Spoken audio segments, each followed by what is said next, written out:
ini kan menjelang Ramadan toh, ya Nggih, Mas ya. nggih, nggih leres Prof. Saya ingin Ramadan tahun ini Ramadan yang ada sholat-sholat tertentu yang itu mungkin kita kenang sampai nazak kita. Masya Allah. Ya, gitu ya. Nggih, sholat tertentu ini ya Prof ya. Sholat tertentu pada selama masa Ramadan lah, mungkin ada 1-2 sholat yang mungkin itu mengesankan kita sampai kita ingat menjelang wafat kita itu masih ingat nikmatnya sholat itu. Allah. Nggih. Nah, Nggih.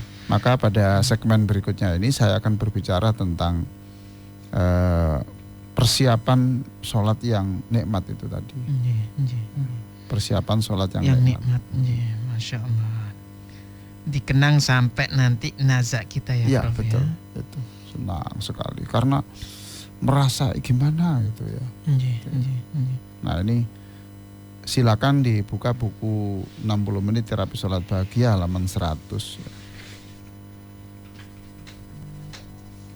Halaman 100. Nggih, nggih.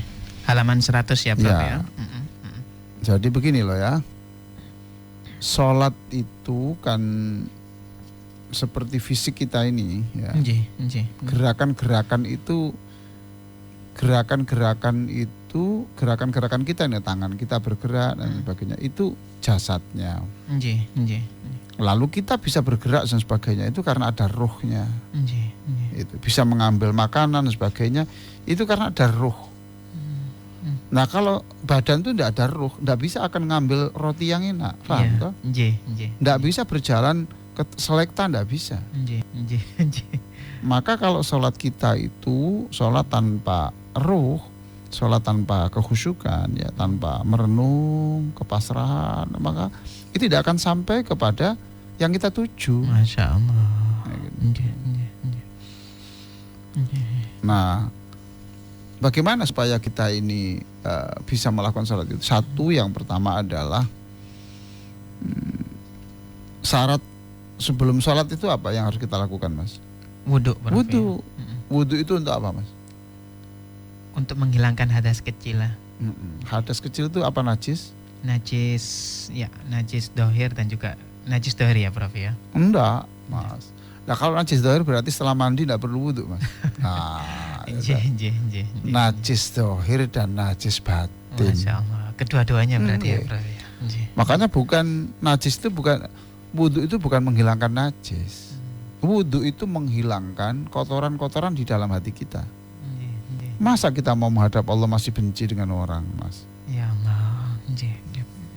Masa kalau kita menghadap Allah itu di hati kita tuh masih ada kangen dengan wanita yang itu tidak halal bagi kita? Nggih, nggih. Gitu, Mas. Nggih, nggih, nggih.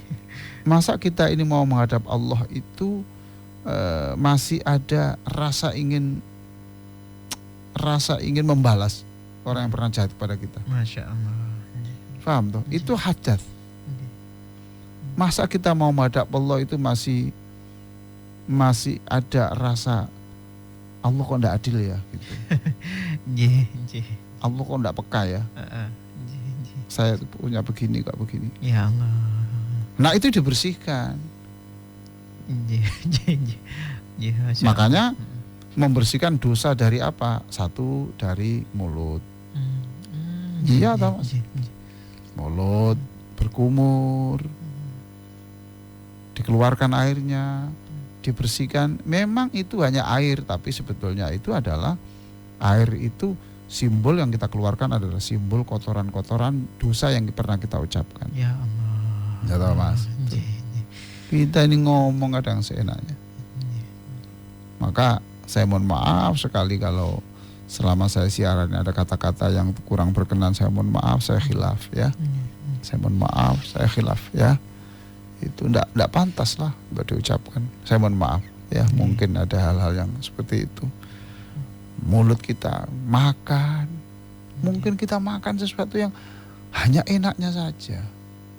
Hanya dicek ini kolesterol apa enggak. Nggih, nggih. Ini buat asam, enggak lah. Kita kenapa kok tidak bertanya dulu, ini halal apa haram? Masya Allah.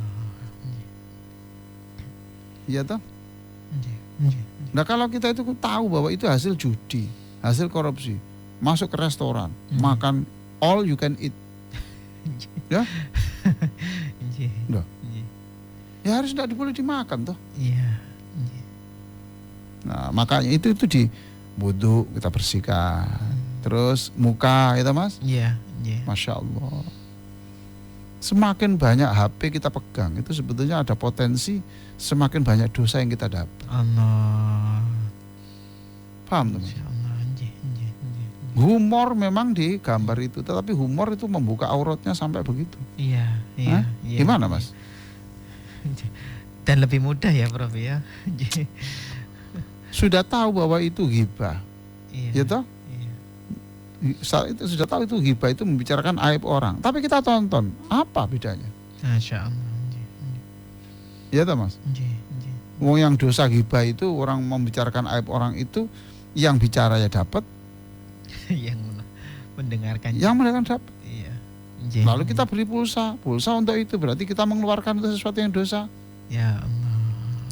Muka, ya itu, ya mata, ya ini kita melihat Wajah, iya. macam-macam lah dosa di sini, ya kan? Iya. Bersihkan. Kemudian apa lagi? Iya. Tangan. Iya. Ya tangan, ya kan? Oh ini tangan. Apa yang kita tulis ini di WA ini? Di sosial media juga. Apa ini? Dan banyak hal-hal yang kita lakukan ini berbasis pada tangan, Mas. Menipu, itu, mengakses, men-share. Makanya di dalam surah Yasin itu al-yauma nakhtimu ala afwahihim wa tukallimuna aydihim wa tashhadu arjuluhum bima kanu yaksibun. Besok itu yang disuruh bicara itu bukan mulut, tapi tangan. Mengapa? Ya tangan ini luar biasa toh. Mewakili semuanya. Mewakili. Ini loh. Luar biasa ya firman Allah itu ya. Iya. Jadi nanti masa depan manusia itu nanti ditentukan tangannya ini akan menentukan. Wah itu dibersihkan tangannya. Ya Allah. Terus kepala, jalan pikiran kita, telinga kita, kaki kita dibersihkan. Nah, jadi kalau kita ingin merasakan sholat yang nikmat itu, maka bersihkan dulu. Jadi ini persiapan satu itu di situ. Ya. Masya Allah. Sampai segitunya ya Prof ya. Ya, jadi kita bersihkan dulu karena sholat itu peristiwa besar. Paham toh? Peristiwa besar. Maka persiapan besar itu dengan cara apa yang nanti kita tampilkan itu adalah layak untuk diaturkan. Iya toh. Masya Allah. Nah Anda ini mau acara di depan pelantikan presiden nanti ya. Wah, orang luar negeri semua, seluruh kepala negara diundang loh Mas. Anda diundang. Siapkan pakaianmu tuh yang bersih. Paham Mas? Lah pakaianmu bau ketiak gitu. Bisa bau, kemudian ini mukamu ndak kamu cuci yang bersih.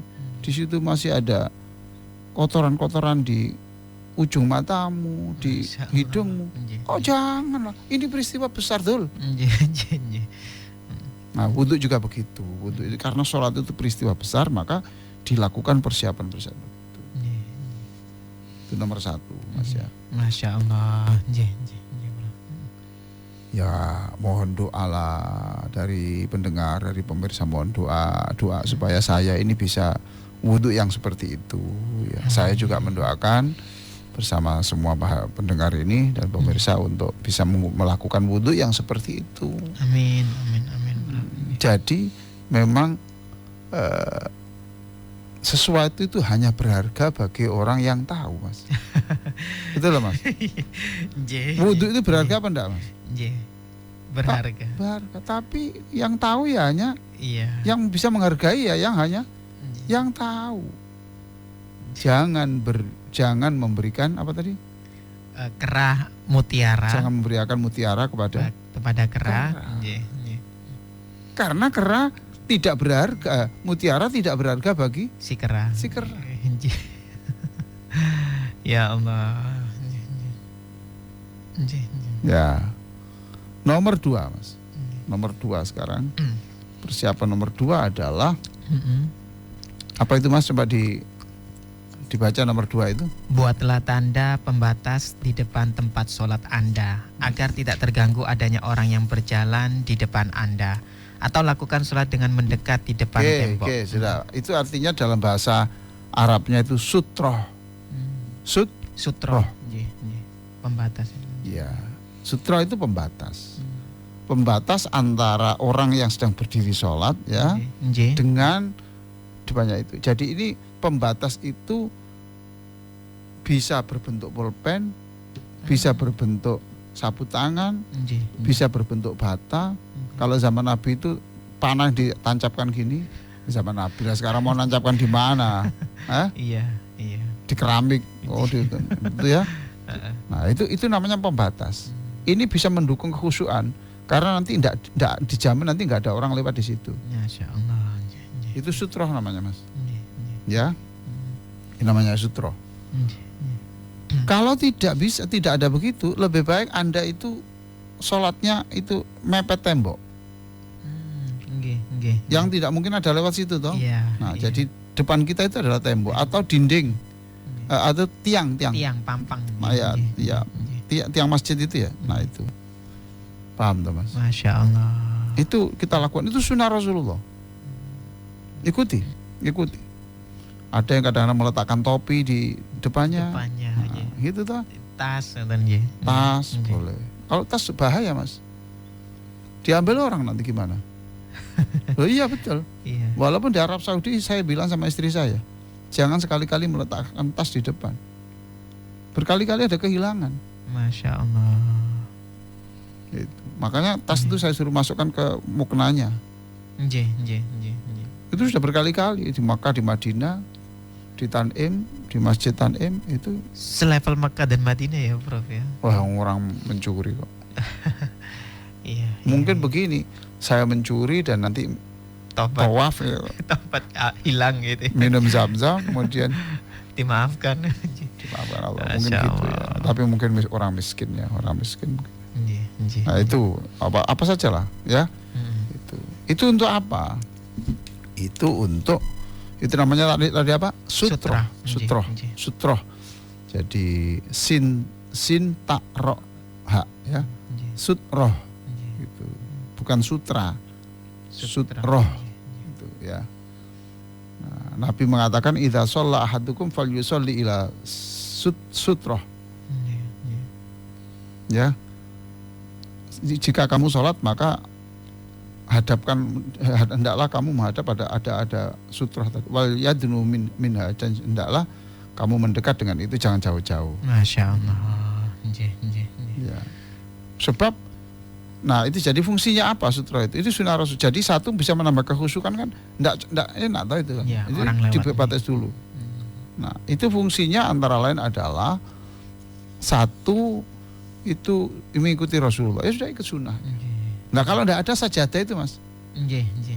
Jadi sajadah kan pas di itu. Ya itu sudah batas. Sudah termasuk ya, Prof. Ya, jadi kalau orang melewati sajadah, melewati batas itu haram. Dosa. Ya, dosa. Tapi kalau di depan sajadah lewat enggak apa-apa. Sudah ada batas, paham toh? Iya, nggih. Itu orang melewati di depan sholat itu satu mengganggu kekhusyukan, yang kedua itu dosa. Coba ya saya bacakan ya sabda Nabi, lau ya'lamul maru baina yadayil musalli madza alaihi lakana ayyaqifa arba'ina khairan lahu min ayyamurra baina yadayhi. Andaikan orang yang berani-beraninya lewat di depan orang yang sholat tadi itu, yang tidak ada batas tadi itu, dalam batas tadi itu, sutroh tadi ya, maka lebih baik kamu menunggu 40 tahun. Paham teman? Iya. Daripada kamu melewati itu. Masya Allah. Nah, dengan memberi sutroh tadi Batas, itu membebaskan orang dari kesalahan ini. Oh, Oh, jadi enak saya. Oh, sudah ada batasnya. Nah, itu enak. Nah, makanya kalau salat sunnah apa itu tolonglah jangan kemudian dekat pintu Wah ya, Tempat orang lewat itu ya. tempat orang Prof. lewat. Jadi cari yang kira-kira itu tidak memungkinkan orang lewat ada di situ. Masya Allah. Ya, itu sunnah saja lah. Gitu. Nggih, Paham ya Mas ya? Nggih. Itu sutroh tadi. nggih. Ya, hukumnya sunnah saja tidak sampai pada wajib. Ini ada hadis Nabi lagi tentang sutroh itu ya tadi. Jadi termasuk persiapan untuk sholat khusyuk itu tadi, wudhu tadi. Nggih. Setelah wudhu kan mau berangkat sholat toh. Nggih. Nah sholatnya itu cari benda dulu diletakkan di depan. Nggih. Atau sajadah digelar. Atau tidak digelar tapi diletakkan pas kira-kira orang lewat di depannya itu boleh. Nggih. Ya. Nggih. Nah kalau nanti itu tidak ada begitu, maka dosa, yang salah juga dosa. Dua-duanya dosa. Dosa. Ya, Prof. Kenapa Anda tidak bikin itu menyulitkan kami untuk bergerak? Ya Allah.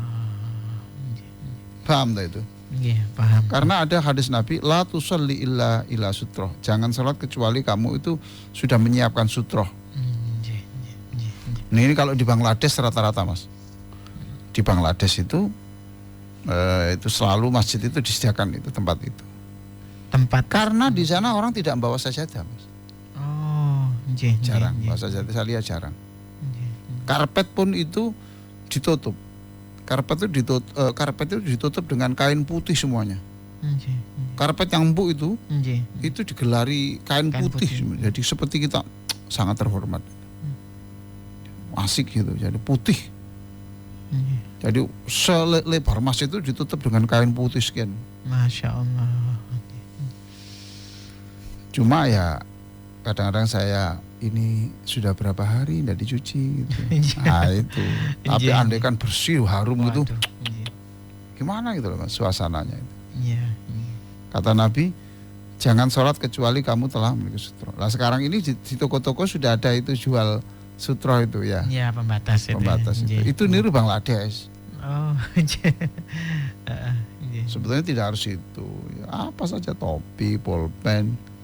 Barang-barang ya. Iya, boleh, Prof. pulpen. Itu apa yang sederhana saja. Nah, mungkin koran apa. Pokoknya itu. Apalagi ya mungkin tabui beduk. Apa mukul beduk gitu. Iya. nggih. Wala tada ahadan yamurru baina yadaik. Jangan biarkan orang itu lewat di depanmu. Nggih. Nggih. Jadi tolong itu ketika ada orang lewat di depanmu itu tangan kita julurkan. Oh, bergerak Nyetop, ya, Prof. stop iya, tangan kita itu stop gini, nyetop gini. Jangan teruskan gitu loh. Hmm. Tapi tidak boleh bicara. Ketika waktu kita sholat berarti. Iya, Prof, tidak ya? apa-apa. Oh. Tangan kita julurkan gini. Mungkin dia nggak tahu gitu loh. Nggih. Nggih. Nggih. Nah ini Nabi sampai marah ini. Fa'in aba fal yuqatilhu. Kalau Masya dia Allah. itu Bang. mokong, Nggih, nggih. bunuh saja orang itu. Karena dia itu setan. Ini bukan suruh membunuh, masa ada kemudian di masjid ada pembunuhan Mas. Nggih. Hanya ekspresi bahwa itu tidak boleh dilakukan. Sudah diingatkan kok begitu. Nggih, nggih, nggih. Bukan perintah untuk membunuh ya, Prof ya? Bukan ya? Bukan. Nggih, Jadi, nah ini bagian dari persiapan untuk sholat itu tadi. Nggih, nggih. Masya Allah. Persiapan untuk sholat khusyuk. Nah, jadi bagaimana kita ini sholat itu terasa nikmat ya, Masya Allah. Saya sendiri belum bisa. Ya Terus Allah. menurut itu ya kadang-kadang Nggih, nggih, nggih. sholat itu nikmat. Nah ini persiapannya itu tidak hanya pada waktu sholat. Jadi sebelumnya itu sudah disiapkan. Persiapkan dulu, nggih, Jadi nggih. tadi dua ya, tadi satu wudhu yang bagus tadi. Sempurnakan. Kemudian wudhu. yang kedua siapkan dengan pembatas atau pembatas sutra. atau bahasa Arabnya tadi Sutra. sutroh. Nggih. Nah, sutroh itu saya kira itu